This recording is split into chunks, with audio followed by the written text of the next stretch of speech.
Hey Allihopa, this is Binibining Diwata and welcome to my channel.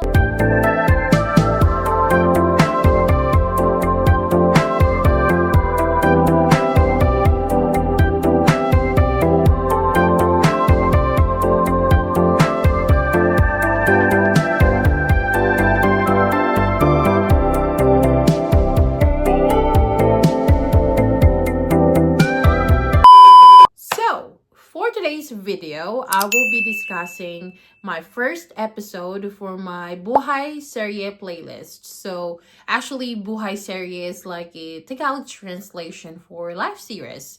So, it can be anywhere in between Sweden, Philippines, or anywhere as long as, it's about my life. But yeah, the first episode is about how did I get here in Sweden?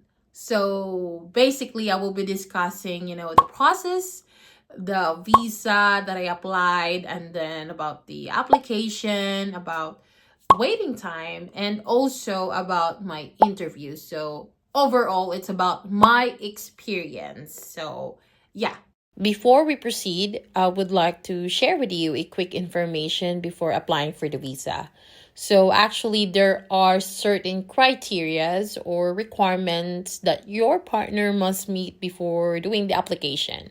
So I can also put the link in the description box below, and from there you will be prompted to this exact page.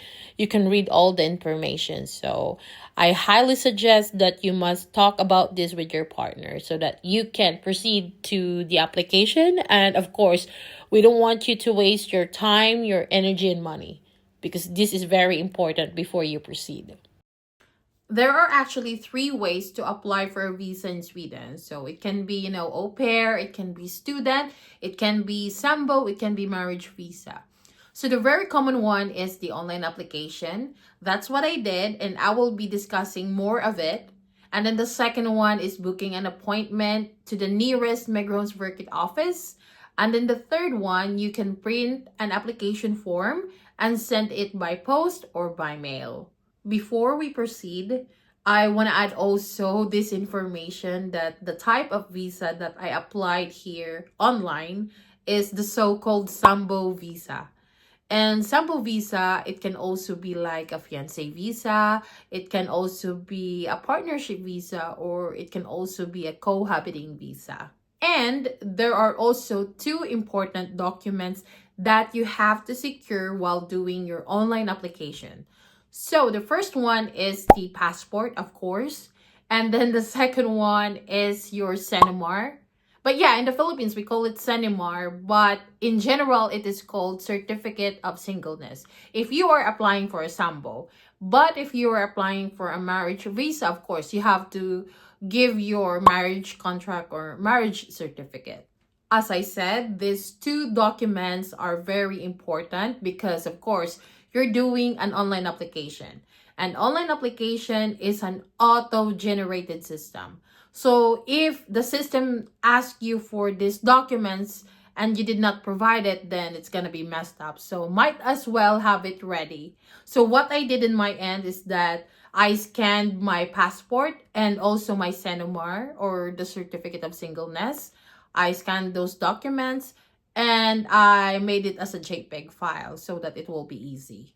Also, if you are applying your visa within Europe, you also need to provide your residence permit from that specific country. So me, I was in Denmark when I applied for my SamboVisa.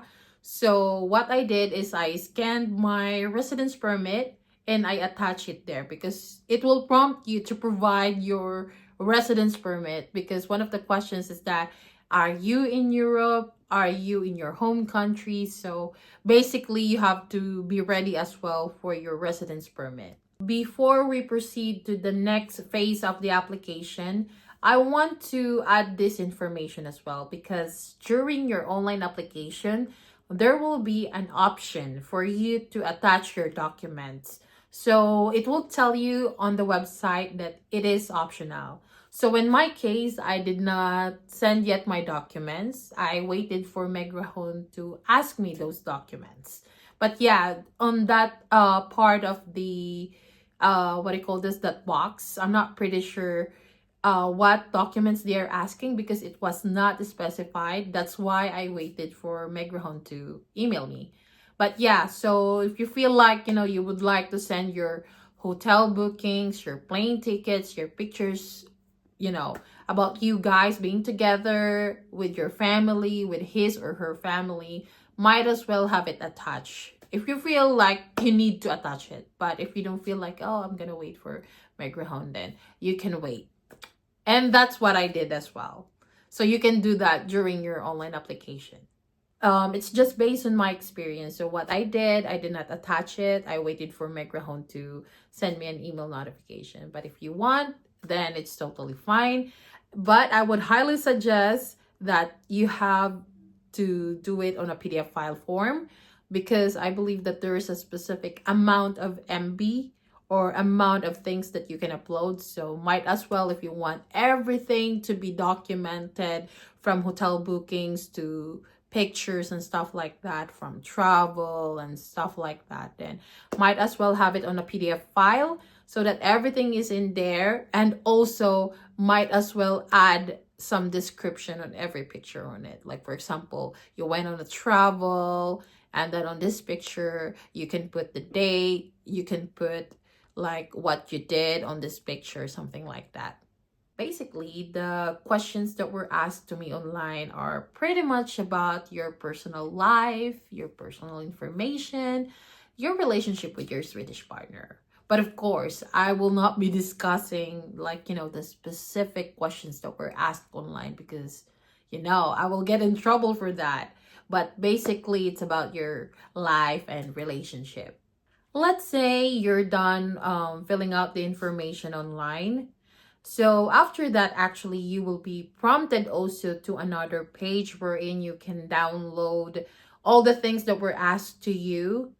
And then later on, you will also be prompted to a page that you need to pay for the application fee. So the application fee is 2,000 SEK. I'm not pretty sure how much it is on, dollars or in Philippine peso, but it's 2,000 SEK. After paying the application fee, I believe after a couple of minutes or after an hour or maybe after a day or two, your partner will receive an email from Migrationsverket, and they will request for additional information as well. So there are also possible documents that they need to provide. So might as well have this ready. So I will have the documents here. So here. You can screenshot on it, just, crop my face. But yeah, you can screenshot on the documents that they might ask to you, or they might ask to your partner on, before, or after. And I can also put it on the description box below. All right, so let's talk about the waiting time. So based on my experience, of course, from application down to the decision, I waited 10 months and 7 days, which is less than a year. And I applied for my online application January 1st, and I got my decision November 8, 2024. Supposedly, I should get my interview October 11. And then, unfortunately, I got sick, so I had it moved to November 6. And after 2 days, November 8, that's where I get my decision. So, during the waiting time, actually, Migrationsverket emailed me for additional information. I believe that was the last week, I think, last week of August. And then the next day, I sent my documents as well. So pretty much the documents that they were requesting from me are personal. And then the second part is that the documents were about, you guys being together. So pretty much the second part of the documents that they were requesting from me are about pictures, about you guys traveling together, about you guys on an occasion with his family or my family, something like that. And also, I would like to share this information because once they request additional information from you, they will send it through email. But in the email that they will send to you, it will only give you a hyperlink where you can log in to your Migrationsverket account. So please make sure to save your login credentials because those are very important during your application. And also, so let's say you already click on the hyperlink additional information through the email. So let's say you log into your account. So from the home page, you will also see like a thing that you can click on that says additional information. So once you click on that, you will be prompted to another page wherein it will provide you those questions or the things that they are requesting from you. So basically that's it. And then at the bottom part of the page, it will prompt you to a small box, but on that small box, it will not give you a way to send, like, for example, documents. So what I did is that I made a PDF file and I put all the questions that they requested from me. And then later on, I also attached the documents. I made sure that all those pictures that were asked to me are given with, a description like date and what we did on that picture, something like that. After I send my documents, I believe after a couple of days or maybe 3, my partner received an email from Migrationsverket that they are also requesting additional information from him. So I'm not pretty sure what are the documents that they are requesting, but he did send some documents. And then I believe after a couple of days, I'm not sure how many days was it, but after that, we receive an email from Migrationsverket that we can book our interview. Yay! Before we proceed to the next phase of the process or the application, I would like to share this information to you guys that once Migrationsverket requested additional information from you, then you will have 14 days to comply or to send your documents. And it's the same time frame for your partner as well. And this is gonna be the email address of Migrationsverket, where you can send your actual documents, like, the PDF file. So this is the email address. Or I can also attach it on the description box below. So let's say you're done with all those stages that I mentioned. And from there, you will also receive an email from Migrationsverket that you're good to book an interview from the embassy where you are near. So for me, since I lived in Denmark that time, I choose Embassy of Sweden in Berlin. I can also put the address here. Yep. And also, in order for me to communicate them, I sent them an email. So here's the email. Or I can also attach those information on the description box below. After you send them an email, usually they will respond to you after a couple of days. But from there, they will give you an automatic date and time, and also the required documents that you need to bring on. So from there, for example, it's not available on your end, then you don't have to worry because it's easy to communicate with them. You can just ask for another day until you figure out which day is convenient for you. Once you have your interview, there are also things that you need to secure, like documents, before going to the place or to the Embassy of Sweden in Berlin. So for me, I secured some documents. So these are the things that I secured.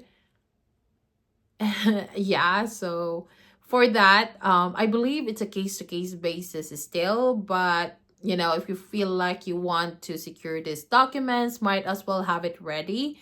And also make sure also to pay attention with the email that they provide to you, because usually they give you those documents on those emails that they send to you.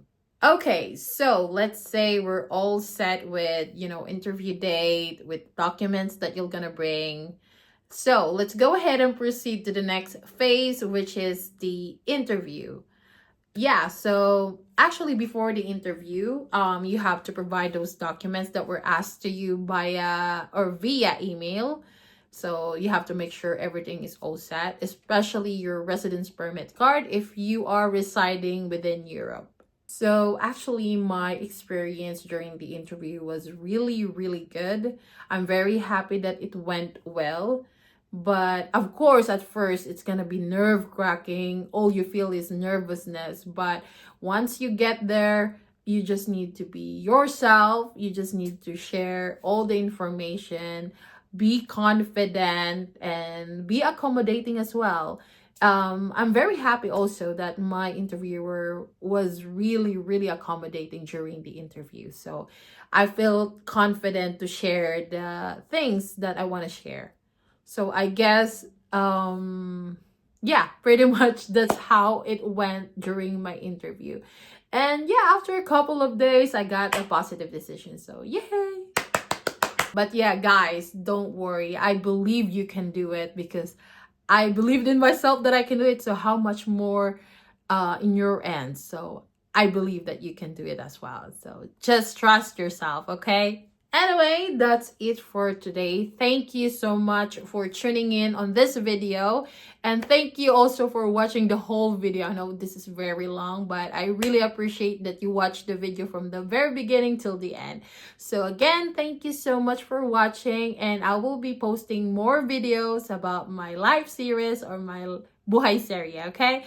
So please watch out with the next video as well. I'll be sharing more videos about my experience, about the process here in Sweden as well. So yeah, thank you and hope you have a great day. Hey do, puss puss.